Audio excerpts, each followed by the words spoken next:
Hello again everyone, it's Tracy here from Mini Scenes again.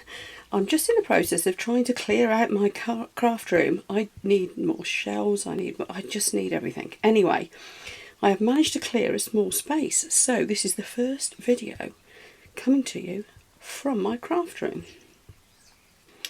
Now, I am making things for the craft room. I was about to make a little pot to keep my new set of micro brushes, these little guys, in, and I thought, you know what, I'll point a camera at it and share. Why not? That's what crafts are all about, isn't it? Sharing. Now, I thought I would just do a glittery pot. As those of you who have been watching my videos recently will know, I've got rather fond of the glitters made by, well, sold by, I don't know who makes them, but sold by Glitter Stella. They are absolutely gorgeous. Now, the only difficulty I have with them is choosing which one. They're nice. Aren't they gorgeous? So I'm just going to do a simple glittery pot, basically. I know. Let's go for White Wedding. I think this one's called, yes, White Wedding. This is going to make just a really pretty little glittery pot. So what I have here then, let's look at materials. Got my silicone mat, that's from Resin. I often use some smaller versions that are just from cook shops on eBay too. I have mixed up my resin, which is my usual one at the moment, which is from Union Jack Arts. There we go, that's the brand, and it's this one. It's a two-parter, 1-to-1, so really easy to mix up, and I seem to get good results with it. And I buy in huge quantities, but it still comes in these little bottles, which might seem wasteful, but it definitely means it's easier to handle. Yes, as I said, the glitter is from Glitter Stella, who I will link below, as well as the links for everything else that I'm using. I'm using an old yogurt pot, because I like reusing things. So I'm using that to stir my resin up in. Just a word of warning with yogurt pots, some are made of different plastics, and some just melt when you try and put resin in them. Happen to know these are okay. This sort. What else are we using today? Obviously I've got my pretty purple gloves and my mask on, and now I'm in my little craft room. You may even be able to hear bird song because I have the window wide open, plenty of ventilation. Now, this resin has been sat for a couple of minutes, so it should mostly have degassed, so I am not going to worry about any little bubbles that I introduce with the glitter. Apart from anything else, I think a few bubbles might be quite nice in with this glitter. Isn't it lovely? Let's put a bit more.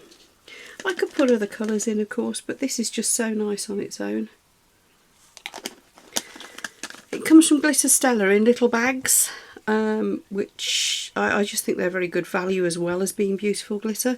And I just pop them into these little pots, because then it's nice and easy to store and pour. I can put them all on a shelf and I can see what colours I've got. This mould was incredibly cheap. It's also very old. Again, from somewhere on eBay. If I can find the link, I'll share. What I've done is I've mixed the glitter in thoroughly. It was already mixed well before. Oh, look at that as it pours. Can you see that? Oh, isn't that lovely? I've probably got too much. Go. I'm going to go right up to the brim, and yeah, I've got loads too much, so I'm going to find another mould in a minute and pop the rest in. I think I've got another pot somewhere, a little round one, so if I can find that, there's probably enough to do it. Just going to give it a little tap just to make sure we don't get any bubbles down in the corners, like so. There we go, that should have settled, so I'll give it a little top up. And because I'm horrendously impatient, I have actually got my heat pad underneath here. There it is. It's a 20-watt one that comes in the kit from Let's Resin. So I'm probably going to put that on to speed things up even more. There we go. Now the thing with chunky glitter in particular, but glitter generally in resin, is that it tends to sink unless your resin's very thick. Now a way to prevent that is to let the resin stand a bit longer so it thickens slightly, because then it isn't going to sink. The other way to do it is to give it a stir once it's been sat in the mould for half an hour or so, to stir it back up again.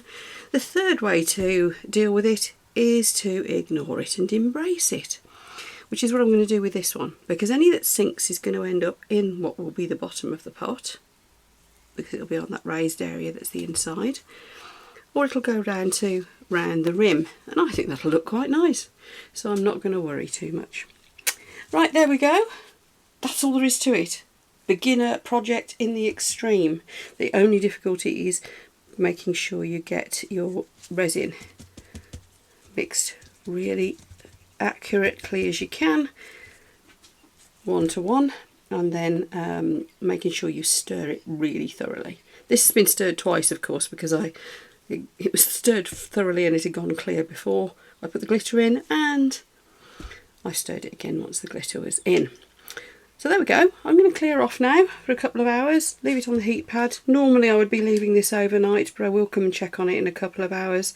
It could be that in sort of 4 or 5 hours it will be ready to demould. If not, I'll do it tomorrow morning. That's fine. So I'll see you for the demould. There we go. I decided to make just a little simple coaster to go with it. While I'm waiting for it to cure, I was just about to take the gloves off and I thought I'd share a little tip. I'm sure to a lot of you this is going to be totally obvious. To me it wasn't.